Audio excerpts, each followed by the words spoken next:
Hello students, this is KV Ramana, lecturer of zoology.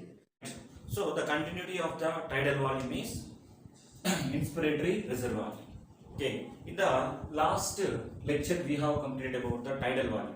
In the tidal volume we have seen that anatomical dead space and physiological dead space.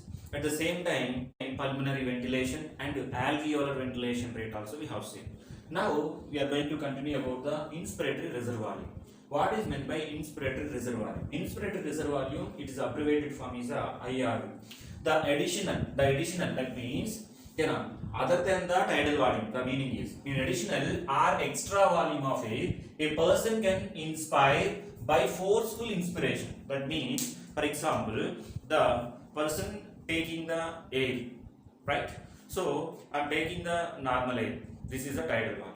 Not this. If you take the more than with forcefully, this is we can call as a inspiratory reservoir.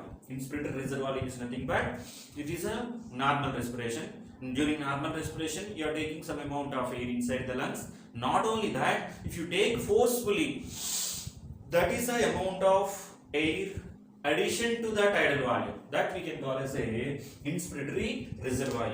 Okay, in healthy human being, the inspiratory reservoir is 2500 to 3000 ml, right? Come to the expiratory reservoir.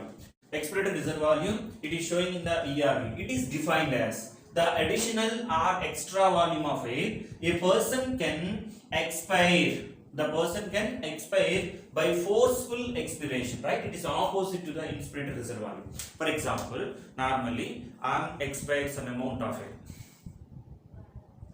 Still some air will be remaining in the lungs. That air also can expire forcefully. So that is called, we can call as a expiratory reservoir. That means the additional or extra volume of air. That is additional in the sense that is we are taking the tidal volume. Not tidal volume, some extra volume of air also will be present in the lungs. That will be expired by the forcefully. That is a volume of air we can call as a, what is that, expiratory reservoir. The expiratory reservoir, this volume of air average is about, what is that, 1000 to 1100 ml. Next important thing is residual volume, right? Residual volume, it is abbreviated form is RV.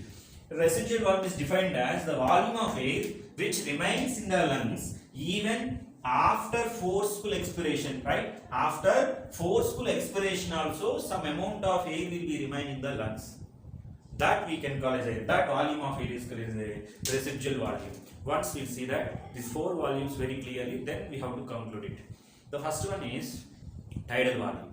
Tidal volume is nothing but the amount of or the volume of air inspire and expire during normal condition. I will show the example, right? Now I am taking, this is a normal, right? Second one is inspiratory reservoir. Inspiratory reservoir is nothing but the volume of air in addition to the tidal volume can inspire forcefully. That means this is a normal inspiration. If you take the more air than the normal, that is called what is that? Inspiratory reservoir. What is meant by expiratory reservoir? Some amount of air will be left. This is a normal. If you expire more in addition to the tidal volume, then we can call as a, what is that, expiratory reservoir. What is meant by residual volume? The volume of air which remains in the lungs even after forceful expiration. Just now we have seen that expiratory reservoir volume. That means after forceful expiration also, in addition to the tidal volume, some amount of air will be remain in the lungs, right? That volume of air is called residual volume. The residual volume is necessary for intrapleural pressure keeps the alveoli slightly inflated. That means in the, this is a shape inflated means swollen, right? So if the alveoli is collapsed, it is unable to open even normal or forceful breathing also. I hope you understand. That is the use of residual volume.